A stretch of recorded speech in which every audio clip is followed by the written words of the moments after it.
What's going on, guys? Stu, Trial Talk. I hope everyone's doing good. I hope you've all had a strong start to the new year. You're all keeping well. You've asked me what's my backstory. How did I become a plasterer? If you're a spread watching this, you probably get asked every job you do. You probably asked, how did you become a plasterer?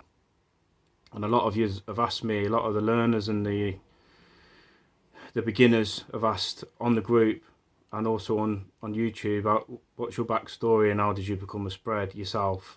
Well, as you know, I've started off as a labourer, but I'll go back to why I become a labourer so you can sort of make sense of it all. So basically, my school life wasn't great. I struggled through school for one reason or another, which I won't go into too much, but yeah, I struggled through school. I had a bit of a bad attitude, if I'm completely honest. I bunked off school the last year. I was hardly there. And when I left, I'd had a real bad attitude and also low confidence in terms of getting a job. So I didn't believe I was worth much in the marketplace, let's put it like that. So when I left school, I went and literally got a job in a factory, about half a mile from my house. And I thought to myself, if I can get any job, that's enough, because I didn't think I would amount to even getting a job. My confidence was at an all-time low at that point in my life when I was 16 years old. And I managed to get a job in a factory, and I thought that, if you were working, that was enough. And in some respects, it probably was, but I was becoming quite depressed in this factory environment. And I started to ask about for work outside of the factory, and I was sort of on the lookout for another job, really. And what happened was, we were making plastic and aluminium windows. That's what my job was in this factory. And we'd make a batch of orders, and sometimes the people would come and pick the orders up.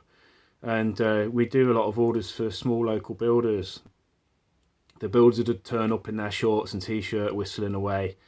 They seemed quite jovial and seemed to be having a good time. And I had a chat with one of them and said, is there any job vacancies going, in your firm? And he had a chat with his boss, and he said, well, we're looking for a labourer at the minute. And to cut a long story short, I ended up going from there, bounced around with a couple of local builders, working for cash as a labourer. And then another job opportunity came up for a labourer / plasterer trainee for a damp proofing company, which I applied for, and I managed to get that job. How old was I then? I was probably like sort of 18, something like that, 18, 19. So I was working away as a labourer. I was put with the rendering team. What was involved is you knock off a metre high, and then we'd go in and we'd apply waterproof render, and then we'd follow on with a skim coat. But my job in that team was to knock up vast quantities of sand and cement render for these old boys. So I'd be doing that. I was happy enough doing that because I'd come from a factory environment. As I say, I weren't happy in that environment at all. I was just happy to be out and quite happy with that job role. They started to let me on the tools a little bit. They gave me a little hawking trial, and I'd help them with the scratch coat. And things were going good for me at that time. And then what happened is life threw me a curveball, and I was working away one day and I actually dropped to the ground in intense pain. I was clutching my chest, and I felt like I was dying. I was rushed to hospital, and I was told that I'd actually had a heart attack, and I was hospitalised, and I was treated for heart attack. I had heparin injected into my stomach, and given all the rest of the drugs and ECGs and whatnot, and I was put on a ward with other heart attack victims, one of which, John, just by chance happened to be a retired plasterer who was in the bed next to me, an old boy who'd also had a heart attack. So me and John become buddies. It hadn't really sunk in at that point what was going on, and it was all a bit of a dream, like a dream-like state, if I'm honest. And anyway, me and John would have the bants, we'd have the banter, and we'd play cards and stuff like that. And anyway, I woke up one morning in the hospital, and John's bed had gone. I called the nurse over, and I said, "Where's John? Where they moved him to?" And she said, "He's gone. He's passed away." And at that point in my life, I'd sort of spiraled into quite a deep depression during my stay at the hospital, and I'd come to the assumption that I'd probably got a weak heart or some kind of heart condition. Although I felt physically strong, I felt fine. They were still treating me for this heart attack that I'd supposedly had, and it wasn't until about a week later that the doctor came and visited me, and he said, "I've got some good news for you, son." He said, "You've not had a heart attack. You're actually suffering from a condition called pericarditis," and he explained to me what that was, which is basically a situation where the muscle that surrounds your heart, which basically is a sac of fluid that surrounds your heart, had become infected and was putting pressure on my heart and firing off all the signs and symptoms of a heart attack. So he basically gave me a clean bill of health, patted me on the back, and off I went. But what happened at that time is, because I'd been so low, because I'd accepted that I probably wasn't going to be able to work physically, I probably wasn't going to be able to work with my hands, and I probably had a heart problem. Because I'd been there in my head, and then all of a sudden it got switched around. He said, "No, you're fine." I almost felt like I'd had a second chance, if you like. Although there never was a heart attack, that's just how I felt. So I decided to grab the bull by the horns, and I thought, I'm going to go into plastering hard now, and I'm going to learn my trade, especially after befriending John and him passing, which probably affected me as well. But then what happened is I phoned my boss at the time, and I'd explained to him, "I haven't had a heart attack, I'm fine, I'll come back to work Monday," quite positive. And he actually turned around to me and said, "I'm sorry, but you can't come back here. You're too much of a high risk for me. I don't really want that situation on my hands again." So he panicked, and he actually let me go. I ended up losing my job, which I don't hold that against him anymore. I was angry at him for years, but I don't hold that against him anymore. That's his own shit that he's had to deal with himself. So, but I was back to the drawing board. So I had very, very little plastering skills at this point. I say I was probably, 18, 19, coming up to 20. I had very little plastering skills. I'd just started to get it off the hawk and trowel and applying scratch coats at this point, and then I was knocked off my horse again and back to the drawing board. So what I did, I sat down one day and I wrote a bunch of letters to local plasterers in my area. A couple of them did respond and said, "Look, I'm not in a position where I can take anybody on. I just can't afford it. I just don't got that sort of income coming in." But most of them didn't respond. So then I thought, okay, I'll target local builders, because builders will be doing plastering and builders will need plasterers. And I must have wrote to like 30 builders. I must have sat down. This is before, the internet was around, but I didn't have the internet. I thought the best way would be writing letters, so I wrote to builders again. One guy, Steve, got back to me. You'll probably know who Steve is if you've read my blogs. And Steve basically said, "Look, I need a labourer." Again, same position. Again, he needed a labourer. So I went in just to be a pair of hands, basically. And that led to Steve taking me under his wing and fully training me up in not only plastering, but other areas of the building trade as well. That went on like that for a period of time, until I was skilled up. It was by accident that I started business. Steve actually folded. The contract that he had fell through, which was with a load of primary schools. That fell through.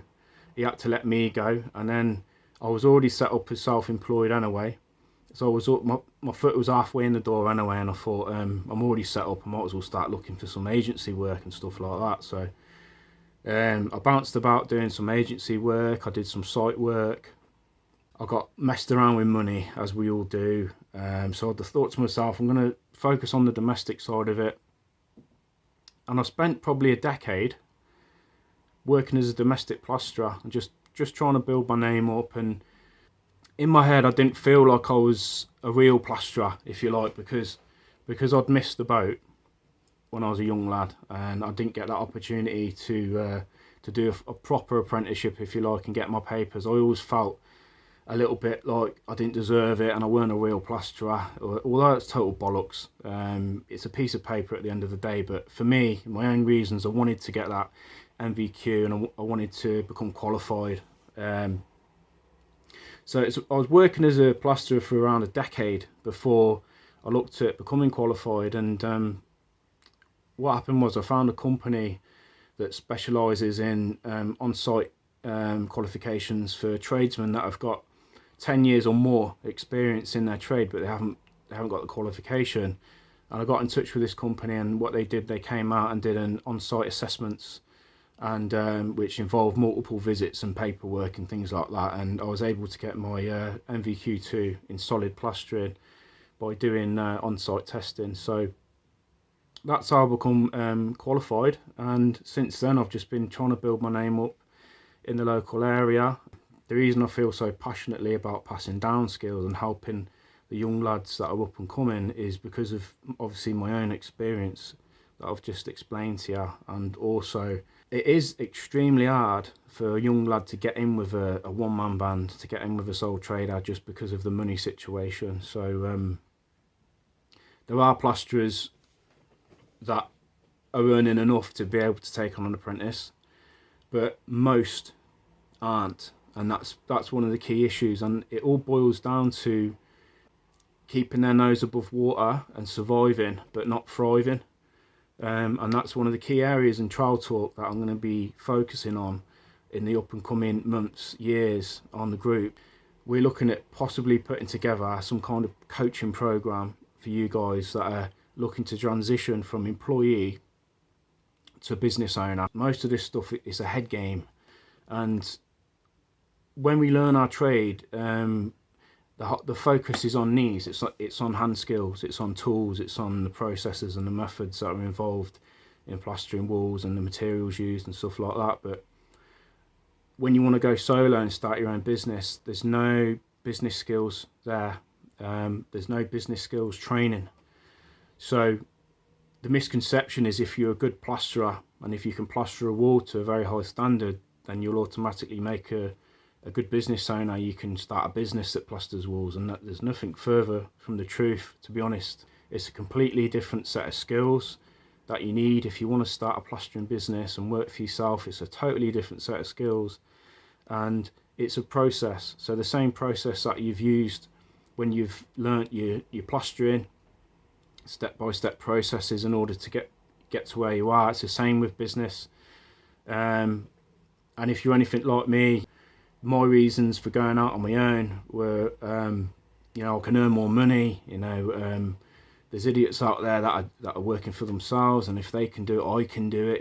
It's a bit of ignorance involved, and again, misconception. So it's about homing them business skills that you need. So again, when I started out, I could plaster walls really well, but I didn't know how to talk to people. I didn't know how to send and receive emails. I didn't know how to market myself. I didn't know how to do my tax return. I didn't know how to quote jobs and communicate effectively. I didn't know how to convert leads. So even if I'd get the leads in the palm of my hand, like I'd use Rated People, I'd use My Builder, Check a Trade. I'd be getting leads in, and I'd have those customers' contact details, but I didn't know what to do with after I'd got them. So obviously I'd be shy on the phone, and when I'd be around there in person, I'd be looking at the floor, and I didn't know how to convert. I didn't know how to sell. And all these skills that I've just mentioned, they're all business skills necessary for you to thrive and for your plastering business to do well. That you need these business skills. It's no good just relying on your hand skills and having that idea that if I can plaster walls to a very high standard, people will just keep phoning me up and they'll want me around their house, because it doesn't work like that.